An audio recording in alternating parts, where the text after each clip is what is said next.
আয়োগের বৈঠক থেকে ওয়াকআউট মুখ্যমন্ত্রীর। বঞ্চনার কথা বলতেই মাইক বন্ধ করে দেওয়া হয়। অপমানজনক আচরণ। এনডিএর শরিকদের বেশি সময় কেন, এই প্রশ্ন বাংলার মুখ্যমন্ত্রী। বঞ্চনার অভিযোগ তুলে বিজেপির উপর চাপ বাড়ানোর কৌশল। বাধ্যবাধকতা থেকে ইন্ডিয়া জোটের ভারসাম্য রক্ষার চেষ্টা মুখ্যমন্ত্রী। নীতি আয়োগের বৈঠক থেকে ওয়াকআউট মমতা বন্দ্যোপাধ্যায়ের, এবং এই ওয়াকআউটের পর সাংবাদিকদের মুখোমুখি হয়েছিলেন। সেখানেও বঞ্চনার অভিযোগে সরব হলেন। কি বললেন মুখ্যমন্ত্রী শুনুন।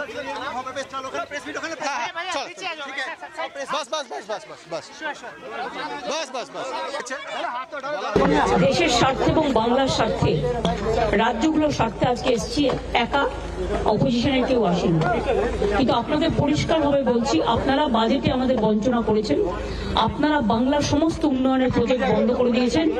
আপনারা বিরোধী দলের কোন রাজ্যকে কোনো সুযোগ দেন না, এবং আপনারা আমাদের 3 বছর ধরে 100 দিনের কাজ বন্ধ, প্রধানমন্ত্রী আবাস যোজনা বন্ধ, রুরাল রোড যোজনা বন্ধ, সমস্ত কিছু বন্ধ করে রেখেছেন।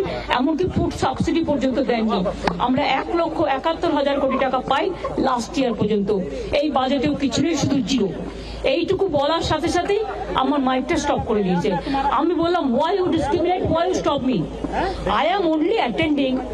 You should be happy for that. Instead of that, you are giving more scope to your party, your government, and you only me on behalf of opposition, only I am there, and you stop my mic. আপনি আমার mic বন্ধ করে দিচ্ছেন। আপনাদের এই বঞ্চনা আমি মানি না, তাই মনে রাখবেন আমি চললাম। বৈঠক থেকে বেরিয়ে মুখ্যমন্ত্রী মমতা বন্দ্যোপাধ্যায় কি বক্তব্য রেখেছেন আপনাদের শোনালাম। রাজীব চক্রবর্তী আমাদের প্রতিনিধি আমাদের সঙ্গে রয়েছেন। রাজীবের কাছে সরাসরি চলে যাব। রাজীব, যেমনটা মুখ্যমন্ত্রী মমতা বন্দ্যোপাধ্যায় গতকালই জানিয়েছিলেন যে এই নীতি আয়োগের বৈঠকে তিনি বঞ্চনার বিরুদ্ধে সরব হবেন, এবং তাকে যদি বলতে না দেওয়া হয়, তার অভিযোগ যদি নথিভুক্ত না করে দেওয়া হয় করা হয়, তাহলে তিনি বেরিয়ে আসবেন। সেই মতোই এই বৈঠক থেকে ওয়াকআউট করলেন মুখ্যমন্ত্রী, এবং বেরিয়ে এসে কেন্দ্রের বিরুদ্ধে একাধিক অভিযোগ শোনালেন তিনি।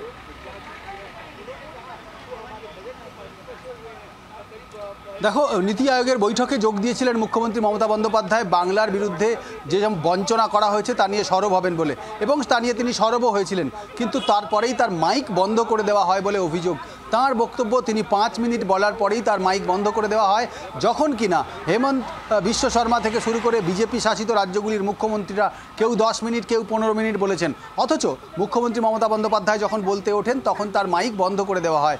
এবং বাংলার বঞ্চনা নিয়ে তিনি যখন সরব হয়েছিলেন, বাংলায় কেন্দ্রীয় প্রকল্পে বিভিন্ন খাতে 1,71,000 কোটি টাকা বকেয়া রয়েছে, এই দাবি তিনি জানিয়েছেন, এই অভিযোগ তিনি জানিয়েছেন, এবং যাতে অতি শীঘ্রই সেই টাকা রিলিজ করা হয় কেন্দ্রের তরফ থেকে, সেই দাবি তিনি জানাচ্ছিলেন।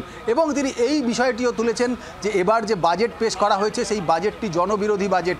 আর এই বক্তব্য বলার পরেই তার মাইক বন্ধ করে দেওয়া হয় বলে অভিযোগ, যাতে তিনি চূড়ান্ত অপমানিত হয়েছেন এবং বেরিয়ে এসেছেন বৈঠক বয়কট করে।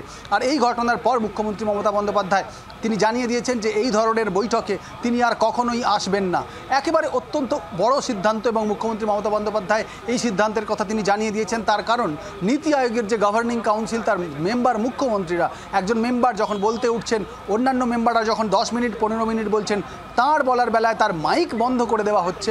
এতেই কিন্তু তিনি একেবারে রীতিমতো ক্ষুব্ধ হয়েছেন, এবং তিনি অপমানিত বোধ করেছেন, বেরিয়ে এসেছেন। মুখ্যমন্ত্রী বাইরে এসে বলেছেন যে বিরোধী, তিনি বলেছেন বক্তব্য দেওয়ার সময় যখন তার মাইক বন্ধ করে দেওয়া হয়, বিরোধী শিবিরের তরফ থেকে একমাত্র তিনিই উপস্থিত হয়েছিলেন, তারপরেও কেন তার মাইক বন্ধ করে দেওয়া হলো? এক্ষেত্রে সরকার পক্ষের। রাজীব, সঙ্গে থাকো। আমাদের সঙ্গে এই মুহূর্তে টেলিফোন লাইনে রয়েছেন রাজ্য বিজেপি মুখপাত্র শ্রমিক ভট্টাচার্য। শ্রমিক বাবু, নীতি আয়োগের বৈঠক থেকে ওয়াকআউট করেছেন মুখ্যমন্ত্রী মমতা বন্দ্যোপাধ্যায়, এবং তিনি বঞ্চনার অভিযোগ করছেন, এবং তিনি বলছেন যে বঞ্চনার অভিযোগ সামনে রাখতেই তার মাইক বন্ধ করে দেওয়া হয়েছে, কিন্তু এনডিএ শরিকদের বলার সুযোগ বেশি দেওয়া হয়েছে। এটা অপমানজনক। এই কাজটা করবার জন্যই পরিকল্পিতভাবে মুখ্যমন্ত্রী দিল্লিতে এসেছিলেন। মুখ্যমন্ত্রী একই সঙ্গে দুটো বার্তা দিতে চাইলেন। একদিকে তথাকথিত ইন্ডিয়া জোটকে জানিয়ে দিলেন যে তিনি স্বতন্ত্র, তিনি মমতা বন্দ্যোপাধ্যায়, তিনি অন্য কারোর কোনো উপস্থিতিকে গ্রহণ করতে পারেন না, তার অসহিষ্ণুতার কথা। আর অন্যদিকে তিনি পশ্চিমবঙ্গ রাজ্যের মানুষের সামনে একটা দুর্বল চিত্রনাট্য উপস্থাপিত এই কারণেই করলেন যাতে এই রাজ্যে বিরোধী স্পেসটাও তিনি দখল করতে পারেন। রাজ্যের মানুষ তৃণমূল কংগ্রেসের সার্বিক ব্যর্থতা, তাদের অপদার্থতা, তাদের সীমাহীন লোভ, তাদের প্রাতিষ্ঠানিক দুর্নীতি, গোটা সমাজকে বাজারে পরিণত করে দেওয়া এবং সর্বোপরি আইন শৃঙ্খলার চূড়ান্ত অবনতি থেকে মানুষের দৃষ্টি ঘোরানোর জন্য কেন্দ্র বিরোধী নাটক তৈরি করলেন। জন্ম হয়েছিল সিকিম বিরোধিতার কারণে। কংগ্রেস ভেঙেছিলেন, বিজেপি সাহায্য নিয়ে তৃণমূল কংগ্রেস তৈরি করেছিলেন, কিন্তু 2011 সালে ক্ষমতার পরিবর্তনের পর সিকিম রাজনৈতিক অবস্থান হয়ে যায়।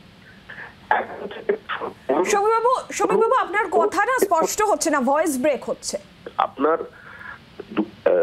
2011 থেকে 16 পর্যন্ত মমতা বন্দ্যোপাধ্যায়ের যে রাজনীতি ছিল সেটা ছিল 34 বছরের একটা মৃত সময়কে কাটাছেঁড়া করার রাজনীতি।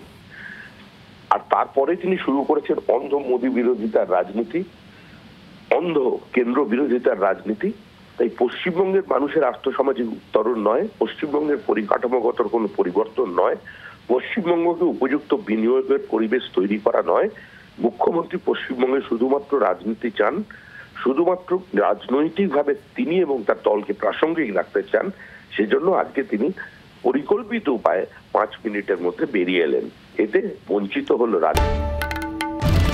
বাংলার আওয়াজ, বাঙালির আবেগ, জি 24 ঘন্টা।